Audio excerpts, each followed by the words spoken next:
여러분은 무엇이 소중합니까? 여러분이 지금 소중한 것은 무엇입니까? 그리고 여러분은 그 소중한 것을 지키기 위해서 어떻게 하고 계십니까? 오늘 이 설교의 제목은 교회가 소중하다면 이렇게 하십시오 라는 제목으로 정해보았습니다. 교회가 소중하다면, 여러분 교회가 소중하십니까?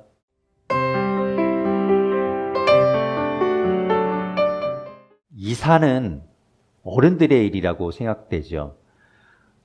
아이들이 딱히 할 일이 별로 없습니다. 그런데 제가 어릴 때 이사를 다니면 제가 항상 꼭 챙기던 것이 있었습니다. 조그만 철로 된 상자였는데 그 안에는 온갖 잡다한 것들이 들어있었죠. 아이스크림 콘을 먹으면 그 안에 하나씩 들어있던 여러 가지 모양의 작은 단추들, 플라스틱 단추들도 있었고요.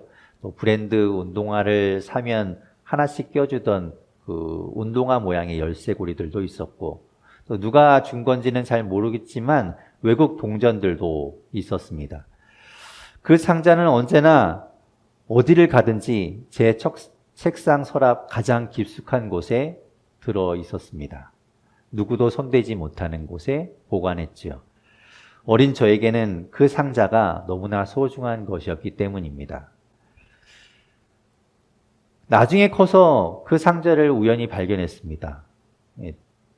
거기다 놓고 잘 들여다보지 않다 보니까 나중에 발견하고는 맞아, 이런 상자가 있었지 하는 마음으로 열어보았는데 두근두근 거리는 마음과는 다르게 실제로 열어보니까 좀 실망스럽더라고요. 이런 거를 내가 그렇게 참 소중하게 생각했구나. 별것 아닌 것들을 모으고 있었구나. 그래서 나중에 어른이 되어서 열어봤을 때는 그것이 큰 감흥으로 다가오지 않았습니다. 어린 시절만큼 그렇게 소중하게 여겨지지 않더라고요. 그래서 이제는 그 상자가 어디 있는지조차 잘 기억이 나지 않습니다. 아마도 재활용을 해서 버렸던 것 같기도 하고요. 어떻게 했었는지도 잘 기억이 나지 않을 정도입니다. 사람들에게 소중한 것은 그 사람에게 너무나 소중한 것이기 때문에 그 소중한 것을 지키기 위해서 여러 가지 것들을 하지요. 누가 시키지 않아도 그것들을 간직하고 지키려는 마음이 생기게 됩니다. 소중하니까 그렇게 되지요. 그 소중한 것을 지키려고 여러 가지 방법들을 사용합니다. 아무도 안 보는 곳에, 아무도 손댈 수 없는 곳에 꽁꽁 숨겨놓기도 하고요. 또 누군가 잘 보관해 줄 수 있는 사람에게 맡겨두기도 하고요. 그런가 하면 오히려 사람들에게 보여주고 막 자랑하는 사람들도 있지요. 이건 내가 소중히 여기는 거야. 한번 보기만 해. 만지지는 말고 보기만 해. 라는 마음으로 그 소중히 여기는 마음을 공유하는 사람들도 있습니다. 어떤 방법이 되었던 간에 공통적인 마음은 그것을 소중히 여김으로 인해서 함부로 대하지 않는다는 겁니다. 아무데나 막 던져놓고 나 몰라라 하지 않는다는 것이죠. 만약에 그렇게 아무데나 던져놓고 신경 쓰지 않고 나 몰라라 한다면 더 이상 그것은 나에게 소중한 것이 아닐 겁니다. 여러분은 무엇이 소중합니까? 여러분이 지금 소중한 것은 무엇입니까? 그리고 여러분은 그 소중한 것을 지키기 위해서 어떻게 하고 계십니까? 오늘 이 설교의 제목은 교회가 소중하다면 이렇게 하십시오 라는 제목으로 정해보았습니다. 교회가 소중하다면, 여러분 교회가 소중하십니까? 만약에 교회가 소중하지 않다고 여겨진다면 뒷부분에 이제 이야기할 이렇게 하십시오 라는 부분이 아마 귀에 들어오지 않겠지요. 제가 소망하기는 여러분에게 교회가 소중해지기를 바랍니다. 우리 함께 교회, 이 내 교회만이 아니라 교회 자체가 가진 그 소중함을 깨달을 수 있는 시간이 되기를 바랍니다. 교회는 소중한 것입니다. 오늘 본문을 우리가 살펴볼 텐데요. 오늘 본문은 아까 읽어보았지만 상당히 깁니다. 4장 1절부터 16절까지 말씀이라서 길긴 한데 제가 이 말씀을 많이 고민했습니다. 중간에 좀 끊어서 일부분만을 가지고 말씀을 나누면 좋겠다라는 생각을 했는데 여러분도 읽어보셨지만 다 관련된 이야기입니다. 그래서 중간에 끊기가 좀 애매하지요. 그렇다고 해서 이것들을 하나하나 자세히 들여다보자니 시간이 너무 걸릴 것 같고 내용이 좀 많아집니다. 이 내용들을 살펴보면 중간중간에 부연 설명이 들어가 있는 것을 우리가 볼 수 있습니다. 큰 흐름 안에서 굳이 그 이야기를 다루지 않아도 될 만한 이야기들이 좀 중간에 들어가 있죠. 물론 그렇다고 해서 그 말씀이 중요하지 않다 이런 말은 아닌데 흐름상, 맥락상 그 이야기를 다루지 않아도 될 만한 내용들이 들어가 있습니다. 그래서 오늘 말씀에서는 그 내용들은 좀 넘어가고 그러니까 전체적인 흐름을 가지고 이야기를 함께 나누려고 합니다. 무엇인가가 나에게 소중해지려면 조건이 맞아야 합니다. 어떤 조건이 맞아야 하는가 하면 먼저 그 무언가가 가치 있는 것이어야 합니다. 어디에나 있는 것이고 너무나 흔한 것이라면 가치가 없지요. 소중하지 않습니다. 정말 희귀해서 구하기 어려운 것이어서 누구나 갖고 싶어 하는 것이라면 그때 그것은 가치를 지니게 됩니다. 그래야 가치가 올라가게 되겠지요. 그렇지 않다고 한다면 흔하더라도 적어도 나에게만은 어떤 의미가 있어야 합니다. 그래야 소중해지지요. 내가 소중하게 느낄 만한 어떤 사건과 연결이 되어야만 소중함을 갖게 됩니다. 가을에 보면요, 우리가 수많은 나무에서 낙엽이 떨어지는 걸 보게 됩니다. 그래서 그 낙엽이 땅에 떨어져 뒹굴고 있는 그 갈색의 낙엽이 소중하기는커녕 오히려 쓰레기처럼 여겨지죠. 그것들을 다 보이는 대로 모아서 소중히 간직하는 사람은 없습니다. 그것을 이용해서 뭔가 다른 일을 할 거면 몰라도 그것들을 소중하게 간직하는 사람들은 없지요. 왜냐하면 너무 많으니까요. 그리고 어차피 내년에 또 떨어질 것이니까요. 하지만 누군가가 내가 좋아하는 그 사람이 내가 소중히 여기는 내가 정말 좋아하는 사랑하는 그 사람이 나에게 건네준 낙엽이라면 그때는 이야기가 달라지겠죠. 그 낙엽은 세상에 하나뿐인 낙엽이 되는 것이고 그래서 소중하게 여기며 고이 간직하게 되는 겁니다. 교회가 소중하려면 적어도 나에게 어떤 의미가 있던가 교회가 진정한 소중한 가치를 가지고 있어야 되겠지요. 바울은 교회를 너무나도 소중하게 생각했습니다. 그래서 그 소중한 교회를 잘 지켜달라고 오늘 말씀해 보면 당부하고 있습니다. 왜 바울은 잘 지켜달라고, 교회를 잘 지켜달라고 당부하고 있는 것일까요? 오늘 본문 1절에서부터 3절 말씀을 같이 읽어보겠습니다. 오늘 본문 1절에서부터 3절 말씀입니다. 함께 읽겠습니다. 시작. 그러므로 주 안에서 갇힌 내가 너희를 권하노니 너희가 부르심을 받은 일에 합당하게 행하여 모든 겸손과 오리로 하고 오래 참음으로 사랑 가운데서 서로 용납하고 평안에 매는 줄로 성령이 하나 되게 하신 것을 힘써 지키라. 아멘. 바울은 교회를 세워본 사람입니다. 가는 곳마다 복음을 전하고 그곳의 사람들과 함께 교회를 세웠던 사람이죠.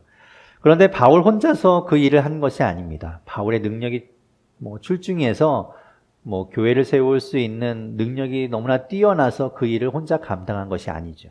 하나님이 하신 겁니다.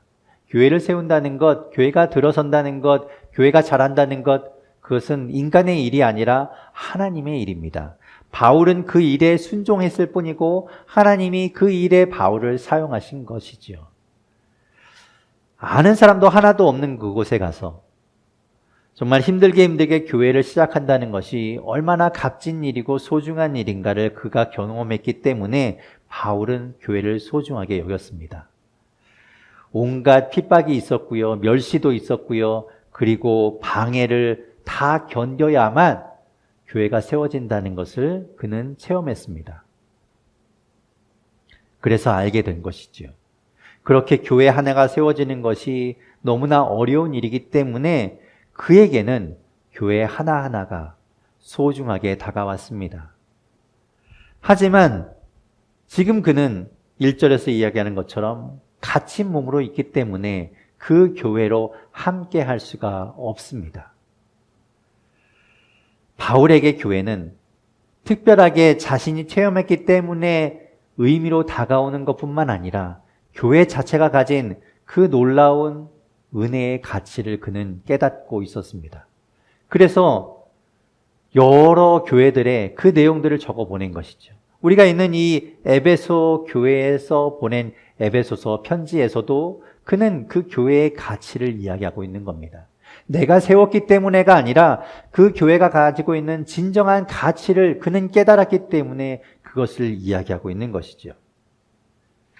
그저 있어도 그만이고 없어도 그만인 곳이 교회가 아닙니다. 그래서 교회가 갈라지는 것, 교회가 나누어지는 것, 교회가 교회답지 못한 모습을 띠는 것, 그것을 보면서 안타까워한 것이죠. 그가 하는 말은 이런 것입니다. 교회를 힘써 지켜주십시오. 교회를 좀 지켜주시지 않겠습니까? 라고 당부하고 그냥 점잖게 권하는 말이 아닙니다. 그는 지금 간절하게 애원하며 말하고 있습니다. 제발 꼭 반드시 힘써 지켜주십시오. 꼭 좀 지켜주십시오. 내가 여기 갇혀서 갈 수 없으니 여러분이 제발 꼭 지켜주십시오. 라고 간청하고 있는 겁니다.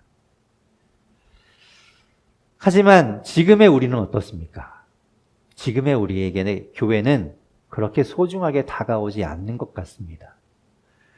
왜냐하면 정말 많은 교회 속에 살고 있기 때문이지요.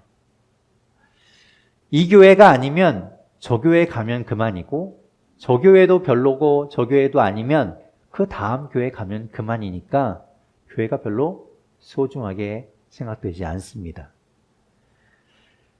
굳이 교회가 있어야 될 이유조차 모르는 경우도 있습니다.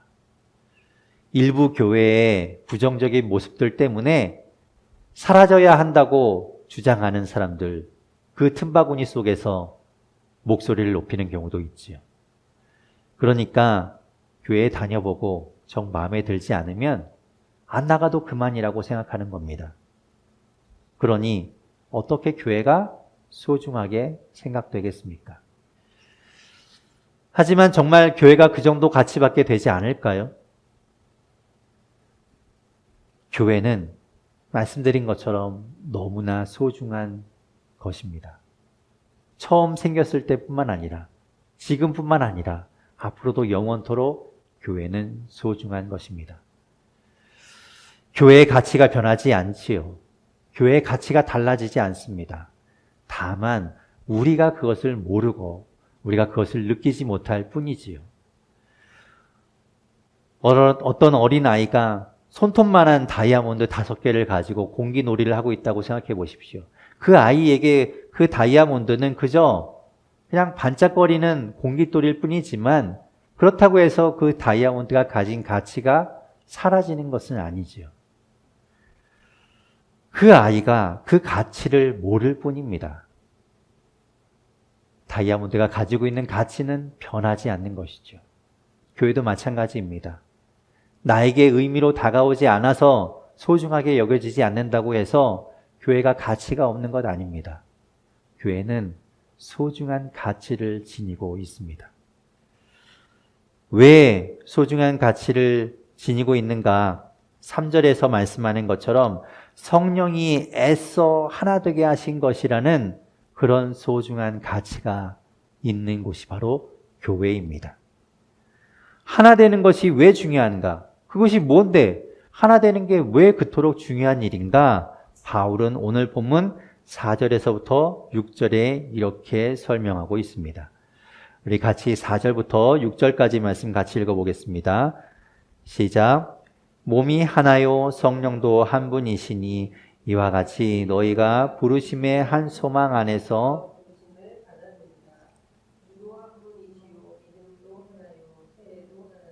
하나님도 한 분이시니 곧 만유의 아버지시라. 만유 위에 계시고 만유를 통일하시고 만유 가운데에 계시도다. 아멘. 하나님은 한 분으로 역사하시는 분입니다.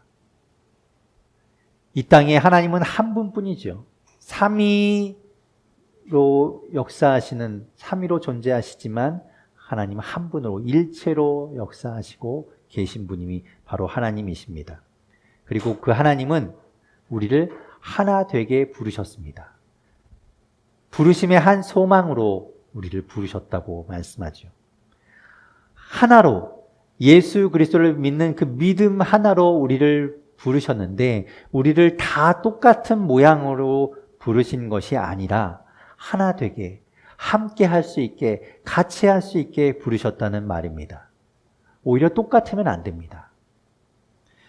우리가 벽돌을 쌓을 때를 생각해 보면 벽돌을 다 똑같은 모양의 벽돌만 가지고 반듯하게 차곡차곡 쌓아간다고 해서 튼튼한 벽이 되지 않습니다.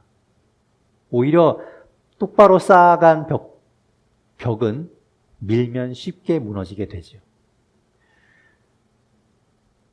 엇갈리게 서로 다른 모양이 차곡차곡 맞아서 만들어진 벽이 훨씬 더 튼튼한 것이죠. 그래서 하나님은 우리를 부르셔서 똑같은 모양으로 다시 우리를 만드신 것이 아니라 우리의 원래 모양에 맞게 우리를 사용하시고 계신 겁니다. 7절에 말씀하죠. 제가 읽어보겠습니다. 우리 각 사람에게 그리스도의 선물의 분량대로 은혜를 주셨나니. 아멘. 각 사람에게 맞게 하나님은 은혜를 주셨고 그렇게 사용하고 계십니다. 그것이 또한 여러 역할로 나타나게 됩니다. 그 역할을 위해서 하나님께서는 성령의 은사를 더해 주십니다. 오늘 본문 11절과 12절에 그 역할이 어떻게 나타나는지 말씀하고 있습니다. 같이 11절, 12절 읽어보겠습니다. 시작. 그가 어떤 사람은 사도로, 어떤 사람은 선지자로, 어떤 사람은 복음 전하는 자로, 어떤 사람은 목사와 교사로 삼으셨으니 이는 성도를 온전하게 하여 봉사의 일을 하게 하며 그리스도의 몸을 세우려 하심이라. 아멘. 각자에게 주어진 그 은사와 역할은 자신을 드러내라고, 자신을 뽐내라고, 드러내라고 주신 것이 아닙니다. 서로 잘났다고 싸우고, 서로 자기의 사역이 더 중요하다고 다투고, 그 사역을 함께 하는 사람들끼리만 모여서 뭉치고 나누어지라고 그렇게 역할을 주신 것이 아니지요. 그것을 통해서 서로 온전하게 되고, 서로를 돕고, 그리스도의 몸인 교회를 세워가라고 주신 것입니다. 누구 하나 빠져서도 안 되는 것이지요. 다 소중합니다. 각자 모양이 다른 그 사람들이 모여서 그리스도의 몸인 교회가 이루어져 가는 것이니까요. 누구 하나 모두가 없어서는 안 되는 것이 바로 교회의 지체 그리스도의 몸의 일부가 되는 겁니다. 그것이 바로 오늘 16절의 말씀이기도 하지요. 제가 읽어보겠습니다. 그에게서 온 몸이 각 마디를 통하여 도움을 받음으로 연결되고 결합되어 각 지체의 분량대로 역사하여 그 몸을 자라게 하며 사랑 안에서 스스로 세우느니라. 아멘. 각 몸이 각 마디마다 다 중요하고 그것들이 서로 연결되어서 한 몸을 이루어가고 그래야 그것이 자라간다고 말씀하고 있지요. 그러므로 하나 되는 것, 함께하는 것 얼마나 소중한 일입니까? 그래서 다시 2절로 돌아가서 그 부르심에 합당하게 행하는 것이 그 하나됨을 잃지 않는 것이 중요하다고 말씀하고 있는 겁니다. 힘들게 하나 되게 만드신 그 하나 된 것, 하나님의 섭리와 계획으로 하나 된 것을 힘써 지키라고 말씀하고 있습니다. 하지만 사실 우리는 하나 되기 어려운 사람들입니다. 왜요? 다 다르기 때문이지요. 취향도 다르고요. 성격도 다르고요. 그리고 생각도 다릅니다. 도무지 하나로 뭉칠 수가 없는 존재들입니다. 하나 된 것을 유지한다는 것도 너무너무 어려운 사람들입니다. 하나님을 향하여는 우리가 어떻게든 함께 할 수 있겠죠. 믿음이라는 것으로 뭉칠 수 있겠죠. 하지만 우리끼리는 너무나 다르기 때문에 하나 된다는 것, 하나됨을 유지한다는 것, 어려운 일입니다. 하나됨을 지키기 위해서 그러면 우리는 어떻게 해야 될까? 무엇을 해야 할까? 하나됨을 방해하는 요소들을 어떻게 해야 좋을까? 하나 되기 어려운 모두가 다른 우리는 어떻게 해야 할까? 하나 될 수 없는 그 사람들을 밀어내고 떨궈내고 잘라내야 할까? 지금까지 우리가 교회를 유지하고 지키는 방식은 그런 방식이었습니다. 편을 가르고 팔을 나누고 적대관계를 만들었지요. 내 편, 남의 편, 흑백 논리를 가지고 흑이냐 백이냐 갈라지고 싸우는 것이 지금까지 우리 교회의 모습이었습니다. 그래서 여러 모양으로 갈라지고 나누어지었지요. 하나의 교회도 한 교회도 흩어지고 갈라지고 싸웠습니다. 지금은 거기에 더해서 정치색까지 교회 안으로 들어왔습니다. 좌파냐 우파냐 나누어져서 싸우고 있지요. 하지만 그것은 교회를 지키는 방법이 아닙니다. 주님은 우리에게 그렇게 하라고 말씀하지 않으셨습니다. 흩어져 있던 우리를 하나로 부르시고 서로 다른 우리 모습을 가진 각 사람에게 은사와 역할을 주셔서 함께 하라고 교회를 이루어 가라고 하셨는데 그것을 이루고 지키기는 방법은 우리가 생각하던 것과 전혀 다른 것이었습니다. 다시 오늘 본문 2절을 읽어보겠습니다. 같이 2절 말씀 읽겠습니다. 시작. 모든 겸손과 온유로 하고 오래 참음으로 사랑 가운데서 서로 용납하고 아멘. 교회는 소중한 것입니다. 그렇기 때문에 교회를 지키려면 이렇게 해야 한다고 말씀하고 있는 것이죠. 겸손하십시오. 겸손하십시오. 자신의 마음을 낮추고 상대방의 가치를 들어주는 것. 그것이 겸손입니다. 나만 잘났다고, 나만 높다고 주장하는 그런 사람들은 저 아래의 모든 것들을 놓고 내려다보기를 좋아합니다. 높은 곳에서 내려다보면 모든 것이 저 밑에 그저 낮은 곳에 있을 뿐 그 낮은 것끼리의 가치를 우리가 높이를 알 수 없습니다. 지금은 가장 높은 곳이 이제 롯데타워지만 예전에는 63빌딩이었죠. 그곳에 올라가서 보면 저 밑에 있는 건물들은 다 그저 바닥에 있는 것 같지만 그것 하나하나도 높이가 다 다른 것을 우리는 알고 있지 않습니까? 가까이 가서 우리가 낮아지지 않으면 그 각각의 높이를, 그 가치를 알 수 없지요. 겸손은 바로 그런 겁니다. 내가 낮아져야, 내가 그 옆으로 가야만 상대방의 가치를 알게 되는 것. 바로 그것이 겸손입니다. 또한 온유하십시오. 온유하십시오. 겸손함과 마찬가지로 상대방을 부드럽게 대하고 친절한 것, 그것이 바로 온유입니다. 예수님을 생각해 보면 가장 먼저 떠오르는 것이 무엇입니까? 온유함일 겁니다. 예수님은 모든 이에게 온유하셨습니다. 부드럽게 대하셨고 친절하셨습니다. 그것은 주님께서 약자라서가 아니라 주님께서 스스로 낮아지심으로, 그래서 배려에서 나온 온유, 친절함, 부드러움이었습니다. 그리고 여러분, 오래 참으십시오. 오래 참으십시오. 화가 날 수 있지요. 감정이 격해질 수 있지요. 하지만 그때 한 번 더 그 감정을 뒤로 미루는 겁니다. 우리는 감정을 가진 인간이기 때문에 감정 없이 살 수 없습니다. 우리는 항상 요동치는 감정을 가진 인간으로 살아갈 수밖에 없지요. 어떻게 화가 나지 않을 수 있습니까? 어떻게 속상하지 않을 수 있습니까?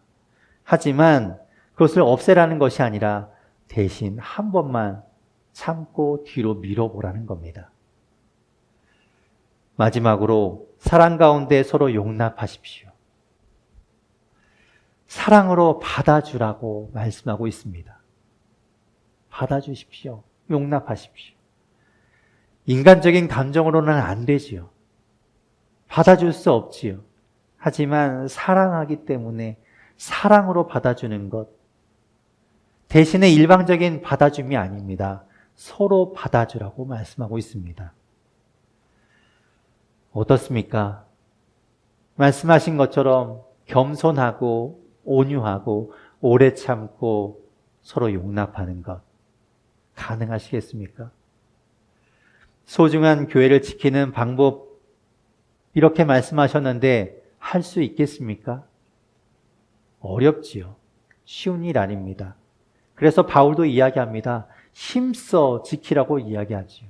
쉬운 일 아니기 때문에 힘써야 한다고 노력해야 한다고 이야기합니다. 하지만 우리가 잘 할 수 없는 부분이기도 하지요. 소중하지만 지키기 위해서 우리는 노력해야 합니다. 오히려 소중할수록 더 노력하고 지키기 어려운 것이 또한 사실입니다. 겸손하고 온유하고 오래 참고 사랑으로 서로 용납하고 받아주는 것, 우리는 어렵지만 교회의 하나됨을 포기하지 않는 성령님이 계십니다. 그 성령님이 우리 가운데 교회를 포기하지 않도록, 그 하나됨을 포기하지 않도록 그의 능력을 더해 주십니다. 3절에서 이야기하듯이 성령이 하나 되게 하셨으니 안 된다고 포기하지 않도록 그의 능력으로 우리를 지켜주십니다. 갈라디아서 5장 22절과 23절을 기억하실 겁니다. 제가 읽어보겠습니다. 오직 성령의 열매는 사랑과 희락과 화평과 오래 참음과 자비와 양성과 충성과 온유와 절제니 이 같은 것을 금지할 법이 없느니라. 아멘. 성령의 열매, 성령의 능력으로 나타나는 것들이 바로 이런 겁니다. 지난 시간에 우리가 본 것처럼 성령께서 우리와 함께 하시며 우리의 속사람, 하나된 것을 지키려고 하는 그 말씀을 따라가려고 하는 우리의 속사람을 강건하게 하시는 겁니다. 여러분, 교회 소중한 겁니다. 그 소중한 교회를 지키십시오.